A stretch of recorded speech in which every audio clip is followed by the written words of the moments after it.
Since Kobe Bryant's era, the Lakers front office has made tons of attempts to build a contending team. Heck, a playoffs team at least. Finally, they seem to have gotten the right path with the 2020 championship Lakers, but soon we started waking up to the idea that it was mostly an accidental build that created a monster team. If you saw the video, I blamed them. You know, I'm very critical of the Lakers front office. So, there is more of that here. We'll talk about that in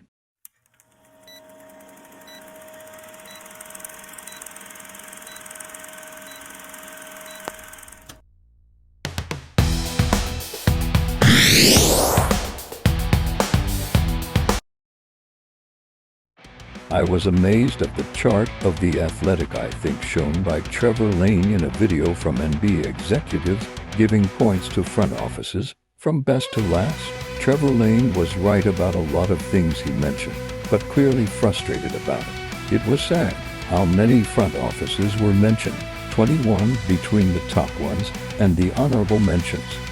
Utah and Washington, D.C. are there. The Lakers front office is nowhere to be found in the list. Then he explained how pretty much they give up too much in the wrong deals, let go players for nothing, and offered not enough to get what they needed. Then he presents what Tyronn Lue mentioned about his negotiations with the Lakers front office. Lue says that the Lakers wanted him to have a 3-year contract with less money than what every other coach was getting. To top insult, the Lakers front office wanted to pick his coaching staff. That's unheard of. I want to mention how the front office burned bridges with people. Remember what Tyronn Lue said. He actually used the word slap in the face. I remember Jared Dudley, Danny Green talk about the front office was going to keep that team together. What happened to that? Remember when Alex Caruso revealed that he was willing to get less money to stay with the Lakers, and they said no?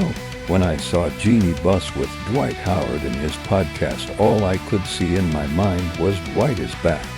A bruising center the way J.J. Redick asked for. But of course, the front office specializes in not making sense.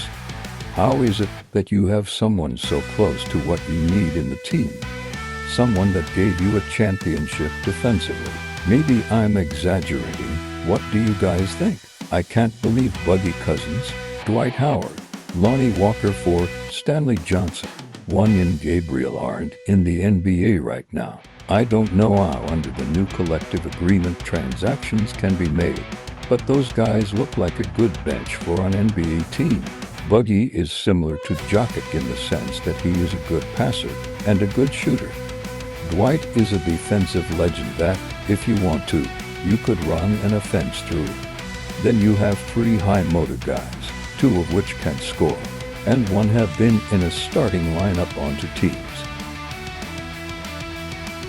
Here are some examples from what looks like deals where the Lakers could have done a better job.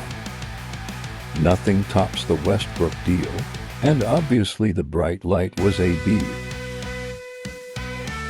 Many contracts were overpaid players that didn't work out. Other cases, the players' rights were waived, and now they're being productive or what we needed, like Zubac, Thomas Bryant, Mo Wagner, Larry Nance, etc. Some you would say weren't valuable, but well, if you see, for example, Ivica Zubac and Michael Beasley from Muscala, who do you think is doing better? There are more recent cases you can see this. Who is doing better between JHS or Scottie Pippen Jr.? How did Jay Huff and Colin Castleton fared against us after we let them go? Pretty much for nothing. While this aren't contention-changing deals, we can see in the micro set of the negotiations mentality that can inform us about the culture surrounding this aspect of the Lakers front office. What we see isn't pretty. There has to be some accountability in the front office. I don't know if Rob Pelinka has enough power. What I mean is, who is Jeanie Buss's strongest voice? Last time Rob Pelinka pulled a good negotiation was when he got Westbrook out and brought back D'Angelo Russell, Michael Beasley, plus Jared Vanderbilt and others. But this miracle was done to correct the biggest mistake in basketball for any team. We need shooters. Westbrook is everything but a shooter. Let's get Westbrook. No logical sense? It didn't make sense to take the biggest contract in the NBA at the moment. It's why we get that nagging question fans had over a decade already. What's the biggest voice at Genie Bus here? Is it Randus? Is it Phil Jackson? Is it actually Rob? Is it Klutz Sports?